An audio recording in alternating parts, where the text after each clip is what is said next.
ஒரு வெப்பமான நாளில் ஒரு எறும்பு தண்ணீர் தேடிக்கொண்டு அலைந்தது. நீண்ட நேரம் தேடிக்கொண்டிருக்கும் போது அது ஒரு சிறிய நீரூற்றை கண்டது. அந்த நீரூற்றை அடைய அது ஒரு புள்ளியின் நடுத்தர உயரத்தை ஏற வேண்டியிருந்தது.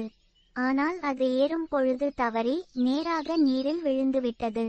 அதே நேரத்தில் அருகிலிருந்த மரத்தில் அமர்ந்திருந்த ஒரு புறா அந்த எறும்பின் துடிப்பையும் போராட்டத்தையும் கவனித்தது.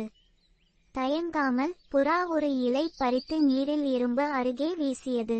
எறும்பு உடனே அந்த இலைக்குச் சென்று அதன் மேல் ஏறி சில நிமிடங்களில் பாதுகாப்பாக கரையில் வந்துவிட்டது. அந்நேரம் அருகில் இருந்த ஒரு வேட்டைக்காரன் அந்த புறாவை வலையுடன் பிடிக்க திட்டமிடுகிறான். ஆனால் எறும்பு வேட்டைக்காரன் செயலை உணர்ந்து அவனது காலில் கடிக்கிறது. திடீர் வலியில் குன்றிய வேட்டைக்காரன் வலையை கீழே போடுகிறான். இதை பார்த்த புறா உடனே பறந்து பாதுகாப்பு